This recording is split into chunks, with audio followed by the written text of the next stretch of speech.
नमस्कार।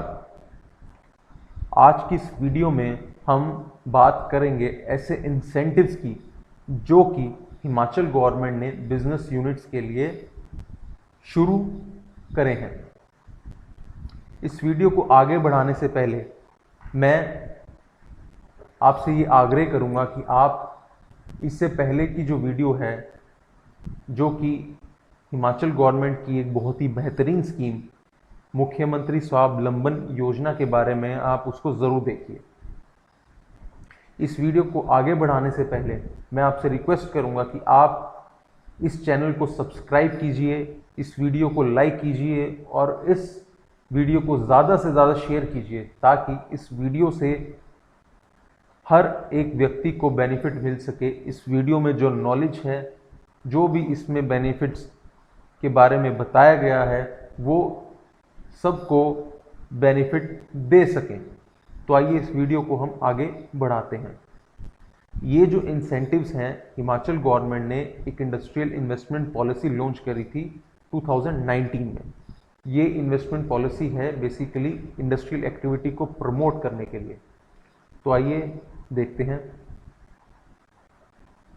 वीडियो को आगे बढ़ाने से पहले मैं कुछ डेफिनेशन आपको समझाना चाहूँगा।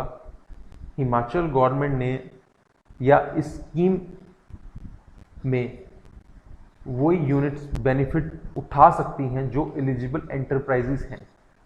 तो आइए जानते हैं कि एलिजिबल एंटरप्राइजेस का मतलब क्या है और एलिजिबल एंटरप्राइजेस कौन कौन सी हैं। फर्स्ट, जितनी भी न्यू इंडस्ट्रियल यूनिट्स हैं उन सबको एलिजिबल एंटरप्राइजेज माना जाएगा, या फिर ऐसी इंडस्ट्रियल यूनिट्स जो सब्सटेंशियल एक्सपैंड कर रही हैं उनको भी एलिजिबल एंटरप्राइज माना जाएगा। पर इसमें कंडीशन ये है कि अगर कोई नई इंडस्ट्रियल यूनिट लग रही है या फिर कोई इंडस्ट्रियल यूनिट सब्सटेंशियली एक्सपैंड कर रही है तो वो नेगेटिव लिस्ट में नहीं होनी चाहिए। हमारी जो लास्ट वीडियो थी मुख्यमंत्री स्वावलंबन योजना के बारे में, उसमें नेगेटिव लिस्ट की इंडस्ट्रीज के बारे में दिया हुआ है। आप उस वीडियो को ज़रूर देखिए ताकि आपको नेगेटिव लिस्ट की इंडस्ट्रीज के बारे में पता लग जाए। दूसरी, ऐसी सर्विस ओरिएंटेड यूनिट्स जो कि बिल्कुल न्यू हैं या नई हैं वो भी एलिजिबल एंटरप्राइजेज मानी जाएंगी, या फिर ऐसी यूनिट्स, एग्जिस्टिंग सर्विस यूनिट्स जो सब्सटेंशियली एक्सपैंड कर रही हैं उनको भी एलिजिबल एंटरप्राइज माना जाएगा। पर इसमें भी कंडीशन ये है कि जो सर्विस ओरिएंटेड यूनिट्स हैं गवर्नमेंट ने उनको डिफाइन कर दिया है। मतलब कि गवर्नमेंट ने ऐसी सर्विस एक्टिविटीज़ की लिस्ट दी हुई है, अगर आप उस लिस्ट से रिलेटेड ही कोई सर्विस यूनिट चला रहे हैं तभी आप एलिजिबल एंटरप्राइज माने जाएंगे। अब इसमें बेनिफिट्स क्या है, आइए हम बेनिफिट्स के बारे में बात करते हैं। ये जो इंसेंटिव्स हैं ये बहुत ही बेहतरीन है। इसमें इन टोटल कोई भी अगर बिजनेस शुरू होता है, चाहे वो लैंड हो, चाहे वो आपका कोई चार्टेड अकाउंटेंट से रिलेटेड एक्सपेंस हो, कोई आपका बैंक से रिलेटेड एक्सपेंस हो, उन सब को ध्यान में रख के इस इंसेंटिव्स को बनाया हुआ है। और इसमें लगभग सारे के सारे जो भी एक्सपेंसेस होते हैं उन सब के रिम्बर्समेंट या फिर उन सबको एग्जाम लगभग किया हुआ है। मैंने जो ये वीडियो बनाई है उसमें सिर्फ एमएसएमई इंसेंटिव्स, एमएसएमई यूनिट से रिलेटेड इंसेंटिव्स को कवर किया है। तो आइए जानते हैं क्या हैं वो इंसेंटिव्स। पहला, आप कोई भी अगर पोस्ट पे कर रहे हैं कंसल्टेंट को या किसी भी वैल्यूअर को या फिर किसी चार्टेड अकाउंटेंट को अपनी प्रोजेक्ट रिपोर्ट बनाने के लिए, तो उसका 50% गवर्नमेंट आपको रिम्बर्स कर देगी।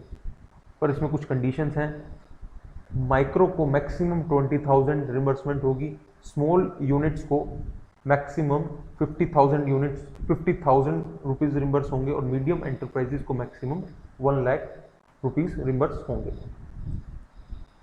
हम वीडियो के एंड में जानेंगे कि माइक्रो यूनिट्स कौन सी होती हैं, स्मॉल यूनिट्स कौन सी होती हैं और मीडियम एंटरप्राइजेस कौन सी होती हैं। दूसरा बेनिफिट, अगर कोई इंडस्ट्री किसी पर्सन ने शुरू करनी है तो उसको लैंड परचेज करने के बाद या लैंड को लीज पे लेने के बाद उसका CLU करवाना पड़ेगा, मतलब चेंज ऑफ लैंड यूज। तो गवर्नमेंट ने कैटेगरी बी और कैटेगरी सी सिटीज़ या डिस्ट्रिक्ट्स के अंदर CLU के चार्जेस को एग्जम्प्ट किया हुआ है। गवर्नमेंट ने इन इंसेंटिव्स को या पूरी हिमाचल की जो स्टेट है उसको कैटेगरी A, B, C में डिवाइड कर दिया है। A category, B category, C category, तीनों कैटेगरीज के लिए कुछ इंसेंटिव्स की लिमिट्स अलग अलग दी हुई हैं। ग्रेजुअली आपको इस वीडियो में आगे पता लगता जाएगा। कोई भी यूनिट अगर ETP या रेन वाटर हार्वेस्टिंग के ऊपर एक्सपेंडिचर करती है तो उसका 25% रिम्बर्समेंट हो जाएगी। ETP होता है एफ्लुएंट ट्रीटमेंट प्लांट। आप कोई ऐसी इंडस्ट्री लगा रहे हैं जिसमें वेस्टेज है, तो उस वेस्टेज को ट्रीट करने के लिए ETP का इस्तेमाल होता है, एफ्लुएंट ट्रीटमेंट प्लांट। तो उस पे जो एक्सपेंडिचर होगा या रेन वाटर हार्वेस्टिंग पे होगा वो 25% तक रिम्बर्समेंट हो जाएगा। हाँ, इसमें कंडीशन ये है कि जो आपने कंस्ट्रक्शन पे एक्सपेंस किया होगा वो आपको रिम्बर्स नहीं होगा, और जो मैक्सिमम लिमिट है वो 2 लाख रुपीस है। गवर्नमेंट ने कुछ मार्केट इंसेंटिव्स या कहीं ट्रेड इंसेंटिव्स भी दिए हुए हैं। अगर कोई यूनिट मैन्युफैक्चर कर रही है तो गवर्नमेंट प्रेफरेंस देगी कि उनसे हम परचेज करें, मतलब स्टेट गवर्नमेंट उनसे परचेज की प्रेफरेंस देगी। अगर कोई यूनिट NSE पे अपने आप को लिस्ट कराना चाहती है तो उस पर जो चार्जेस, फ्लोटिंग चार्जेस जो लगेंगे उसका 50% गवर्नमेंट रिम्बर्स कर देगी। कोई भी अगर इंडस्ट्री लगाता है तो उसको बहुत सारे क्लियरेंसेस लेने पड़ते हैं, बहुत सारे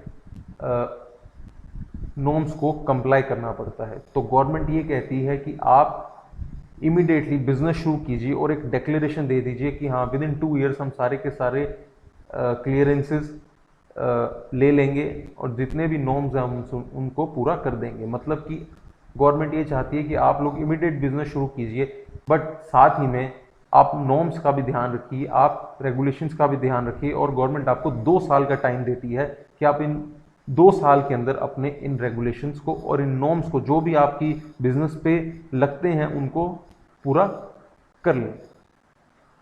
साथ ही में गवर्नमेंट ने इलेक्ट्रिसिटी ड्यूटी भी जो है वो 1% रखी है फॉर 5 ईयर्स। अगर कोई लैंड या शेड लेता है तो उसको गवर्नमेंट को 12% प्रीमियम इमीडिएटली देना पड़ेगा, और साथ ही में जो बैलेंस है वो 8 equal annual interest free instalment के रूप में देना पड़ेगा। हाँ, अगर आप सारा का सारा इंस्टॉलमेंट लमसम जमा करा देते हैं, मतलब एट अ टाइम जमा करा देते हैं, तो आपको उस पर रिबेट 10% की मिल जाएगी। अब इस चार्ट के अंदर कैटेगरी A, कैटेगरी B और कैटेगरी C की जो सिटीज डिस्ट्रिक्ट्स हैं उनके हिसाब से इंसेंटिव्स दिए हुए हैं। इंटरेस्ट सबवेंशन जो कि आपको एट द रेट ऑफ 3% मिलेगा, वो कैटेगरी A सिटीज़, मतलब कि ऐसी यूनिट जो कैटेगरी A सिटीज़ डिस्ट्रिक्ट्स में लगी हुई हैं वो मैक्सिमम 2 लाख तक होगा, B कैटेगरीज में 4 लाख तक होगा, C कैटेगरीज में 6 लाख तक होगा। आप कोई प्लांट एंड मशीनरी भी मंगवा रहे हैं तो उसका 50% जो ट्रांसपोर्टेशन लगा है वो भी गवर्नमेंट रिम्बर्स कर देगी, जो कि मैक्सिमम A के लिए 2 लाख है, B के लिए 3 लाख है, C के लिए भी 3 लाख है। आप कोई रॉ मटेरियल ट्रांसपोर्ट कर रहे हैं या finish goods with in state आप ट्रांसपोर्ट कर रहे हैं तो उसके लिए भी इंसेंटिव है, उसका भी रिम्बर्समेंट आपको मिल जाएगा, जो कि A कैटेगरीज के लिए तो निल है, ए कैटेगरीज वालों को नहीं मिलेगा। बी कैटेगरीज सिटीज़ के अंदर जो यूनिट्स लगी हुई हैं उनको एक्चुअल और 3% of the annual turnover for 3 years मिल जाएगा। सी के लिए एक्चुअल और 5% of annual turnover for period of 5 years मिल जाएगा। आपके जो स्टैम्प ड्यूटी है उस पर भी कंसेशन है। ए के लिए 50% का कंसेशन है, बी के लिए 30%, सी के लिए 10%। आप जीएसटी जो पे करेंगे स्टेट को, मतलब एसजीएसटी, जीएसटी के दो कंपोनेंट्स होते हैं, एक होता है सीजीएसटी और एक एसजीएसटी। सीजीएसटी जाता है सेंट्रल गवर्नमेंट को, उसकी फुल फॉर्म है central goods and service tax. SGST जाता है स्टेट को, जिसकी फुल फॉर्म है state goods and service tax. तो उसमें भी 7 ईयर्स तक के लिए 80% of the fixed capital investment आपको रिम्बर्समेंट मिल जाएगी, जो कि ए कैटेगरीज के लिए 50% है, बी कैटेगरीज के लिए 80% है, सी कैटेगरीज के लिए 90% है।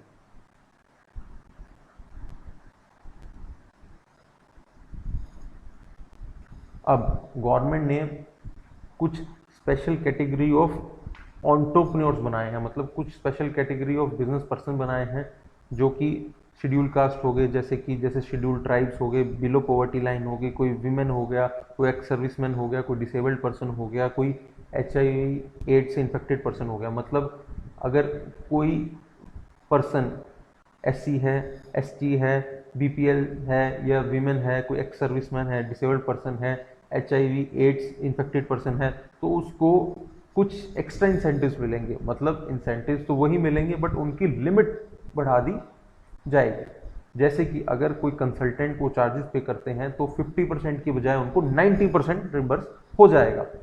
इंटरेस्ट सबवेंशन जो कि हमने लास्ट चार्ट में पढ़ा था @3% था, वो उनको @5% मिलेगा फॉर 5 ईयर्स, जिसमें कि ए के लिए 3 लाख, बी के लिए 5 लाख और सी के लिए 7 लाख रुपीज रहेगा। अगर वो कोई कॉस्ट इनकर करते हैं, कोई इंश्योरेंस इनकर करते हैं प्लांट एंड मशीनरी के ट्रांसपोर्टेशन पर, तो वो भी रिम्बर्स हो जाएगा, बट उसकी मैक्सिमम लिमिट 3 लाख रुपीज रहेगी। अब इस चार्ट के अंदर या इस एनेक्जर में आपको कैटेगरी ए, कैटेगरी बी और कैटेगरी सी की जो सिटीज़ हैं वो दी हुई हैं।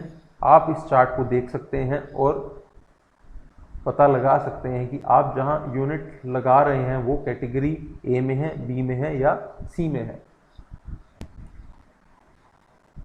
ये उसका आगे का पार्ट है। अब ये जो एनेक्जर है इसमें list of specified category of service activities दी हुई है। मतलब अगर कोई पर्सन ऐसी सर्विस एक्टिविटी कर रहा है जो इस लिस्ट से बिलोंग करती है तो वो एलिजिबल एंटरप्राइज मानी जाएगी, मतलब उसको ये इंसेंटिव्स का बेनिफिट मिल जाएगा। अब हमने देखना है MSME की डेफिनेशन। MSME की डेफिनेशन जो है वो सेंट्रल गवर्नमेंट फिक्स करती है, वो टाइम टू टाइम वेरी हो सकती है, गवर्नमेंट टाइम टू टाइम उसको चेंज करती रहती है। तो प्रेजेंट में जो डेफिनेशन है वो माइक्रो यूनिट्स के लिए ये है कि माइक्रो यूनिट्स जिनकी इन्वेस्टमेंट प्लांट एंड मशीनरी के अंदर 1 करोड़ तक की है, साथ ही में उनकी एनुअल टर्नओवर 5 करोड़ तक की है, ऐसी यूनिट्स को हम माइक्रो यूनिट्स बोलेंगे। अगर इन दोनों लिमिट्स, मतलब कि प्लांट एंड मशीनरी की इन्वेस्टमेंट की लिमिट और एनुअल टर्नओवर की लिमिट, दोनों में से कोई भी एक्सीड कर जाती है तो वो नेक्स्ट कैटेगरी में आएगा, मतलब वो स्मॉल यूनिट मानी जाएगी। तो हम देखते हैं स्मॉल यूनिट की डेफिनेशन। स्मॉल यूनिट की डेफिनेशन ये है कि अगर आपकी कोई इन्वेस्टमेंट है, आपकी प्लांट एंड मशीनरी में इन्वेस्टमेंट है जो कि 10 करोड़ तक की है और एनुअल टर्नओवर आपका 50 करोड़ तक का है, तो वो स्मॉल यूनिट्स मानी जाएंगी। थर्ड जो है वो है मीडियम यूनिट्स या मीडियम एंटरप्राइजेस। ऐसी यूनिट्स जिनकी प्लांट एंड मशीनरी में इन्वेस्टमेंट 50 करोड़ तक की है और एनुअल टर्नओवर 250 करोड़ तक का है, ऐसी यूनिट्स को मीडियम एंटरप्राइजेस कहेंगे। हमारी जो कंपनी है MSD tax consultants private limited आपको वेरियस सर्विसेज प्रोवाइड करती है, जैसे कि ITR फाइलिंग, कोई आपने GST में रजिस्ट्रेशन कराना है, कोई आपने प्रोजेक्ट रिपोर्ट बनानी है, आपने GST की रिटर्न फाइल करनी है, आपने कंपनी इनकॉर्पोरेट करनी है, मतलब आपने कंपनी बना के बिजनेस करना है, आपने एलएलपी बना के बिजनेस करना है, ये सारी की सारी सर्विसेज हम प्रोवाइड करते हैं। साथ ही में हम अकाउंटिंग की सर्विस भी प्रोवाइड करते हैं, हम एडवाइजरी सर्विसेज भी देते हैं। अगर आपको कोई एडवाइस लेनी है इनकम टैक्स या जीएसटी से रिलेटेड तो आप हमको कांटेक्ट कर सकते हैं। लास्ट में आपसे यही रिक्वेस्ट करना चाहूँगा, इस वीडियो को लाइक कीजिए और ज़्यादा से ज़्यादा शेयर कीजिए ताकि इस वीडियो का बेनिफिट ज़्यादा से ज़्यादा लोग उठा सकें। साथ ही में मेरे इस चैनल को सब्सक्राइब कीजिए ताकि फ्यूचर के अंदर मैं कोई भी वीडियो बनाऊं जिससे आपको बेनिफिट मिले वो आपको इमीडिएट पता लग जाए। आप नोटिफिकेशन बेल को भी क्लिक कर दीजिए। Thank you.